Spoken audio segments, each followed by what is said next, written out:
ఈ అమ్మాయి తన పెళ్లి రోజు నాడు మళ్ళీ అనేది రీబార్న్ అవుతుంది. రీబార్న్ అయ్యి తన అనేది మొత్తం ఏం జరిగిందో అని తన డ్రెస్ దగ్గరికి వెళ్ళి అనేది చెక్ చేసుకుంటుంది. అలా తన పాస్ట్ లో తన డ్రెస్ వేసుకొని పెళ్లికి అనేది రెడీ అయ్యి బయటకు వస్తూ ఉంటే వెండకి తన అనేది మంటలు కాలుతుంది.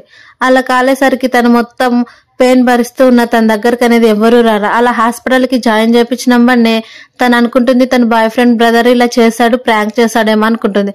అలా తను తిట్టడానికి వెళ్తే ఆ పర్సన్ ఏమో మూగోడై నేను చేయలేదని చెప్తుంటారు. అప్పుడే తన దగ్గరికి తన బెస్ట్ ఫ్రెండ్ వచ్చి ఇదంతా నేనే చేశానని చెప్పడంతో ఆ అమ్మాయి ఎందుకు ఇలా చేసావని అంటే, నేను నీ బాయ్ ఫ్రెండ్ లవ్ చేసుకుంటున్నాము అందుకే ఇలా చేసాము, నువ్వు అడ్డుపోతే నీ ఆస్తి అంతా మాకే కదని చెప్తుంది. అలా తన హస్బెండ్ కూడా తన దగ్గరకు వచ్చి కేవలం నిన్ను ఆస్తి కోసమే పెళ్లి చేసుకోవాలనుకున్నాను, అంతే నీ ఆస్తి మాకు వచ్చింది, అలాగే మీ పేరెంట్స్ కూడా చనిపోయారని చెప్పడంతో ఈ అమ్మాయి బాధతోటి తన అనేది చనిపోతుంది. అలా చనిపోయిన తర్వాత తన పెళ్లి రోజు ఒకడే ఉందన్నాగా మళ్ళీ రీబార్న్ అవుతుంది.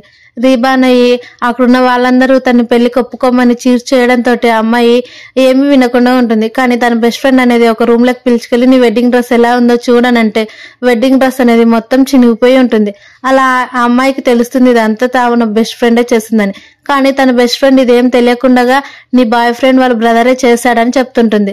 అలా ఆ అమ్మాయి ఏమో తన బాయ్ ఫ్రెండ్ బ్రదర్ ని కొట్టడానికి వెళ్తుంది. మరోవైపు ఏమో బెస్ట్ ఫ్రెండ్ 1 మిలియన్ అయిన ఫుడ్ అంతా కింద పడేస్తుంది. ఇలా అంతగా ఇదిగో నీ బాయ్ ఫ్రెండ్ బ్రదర్ చేశాడు, తన మాటలు రావని ఆ అమ్మాయి మొత్తం బెస్ట్ ఫ్రెండ్ చెప్పడంతో బెస్ట్ ఫ్రెండ్ మాటలిని తన బ్రదర్ అనేది కొట్టడానికి వెళ్తుంది. కానీ అనుకోకుండా అది తన బెస్ట్ ఫ్రెండ్ ని కొడుతుంది. అప్పుడే తన బాయ్ ఫ్రెండ్ వచ్చి ఎందుకు నీ ఫ్రెండ్ ని కొడుతున్నావు, ఇదంతా చేసింది నా బ్రదర్ కదా అని అంటే ఆ అమ్మాయి అప్పుడు రియలైజ్ అవుతుంది ఇదంతా తను చేయలేదు, ఇదంతా తనే చేసింది, కాల్స్ ఉంటే పోలీసులకి ఇన్వెస్టిగేషన్ పిలుద్దాం అనేసరికి బెస్ట్ ఫ్రెండ్ అలాగే బాయ్ ఫ్రెండ్ ఇదేదో పొరపాటున జరిగింది వదిలే అని చెప్పేసరికి ఆ అమ్మాయి కూడా సరే అని అంటారు. కానీ పక్కన ఫ్రెండ్స్ అందరూ ఇదంతా తన బెస్ట్ ఫ్రెండ్ వాళ్ళు బాయ్ ఫ్రెండ్ ని తీసుకోవడానికి చేస్తున్నారని మాట్లాడడంతో ఆ అమ్మాయి ఉండి సరే నువ్వు నా కోసం వేరే డ్రెస్ తీసుకురామని తన బెస్ట్ ఫ్రెండ్ కి చెప్తుంది.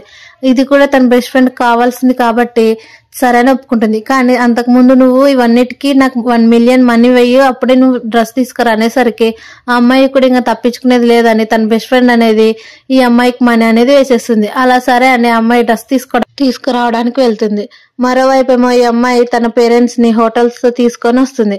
కానీ ఆ అమ్మాయికి వాళ్ళ ఫాదర్ అనేది చెప్పింటారు నువ్వు ఈ అబ్బాయిని పెళ్లి చేసుకోవద్దు, చాలా డేంజరస్ పర్సన్ అన్నా. కానీ ఈ అమ్మాయి వినదు, నేను ఎలాగైనా తన్నే పెళ్లి చేసుకుంటా అంటుంది. తన ఫాదర్ తప్పక కంపెనీ మొత్తం అతని పేరు పైన రాసిచ్చి తనకు అనేది ఇవ్వబోతుంటాడు. కానీ అప్పుడే ఆ అమ్మాయి ఆ పేపర్స్ తీసుకొని ఫస్ట్ మన పెళ్లి అయిపోయినాక నీకు ఒక సర్ప్రైజ్ ఉంది తర్వాతనే తీసుకుందాం అనేసరికి ఆ అబ్బాయి కూడా సరే అని ఒప్పుకుంటాడు.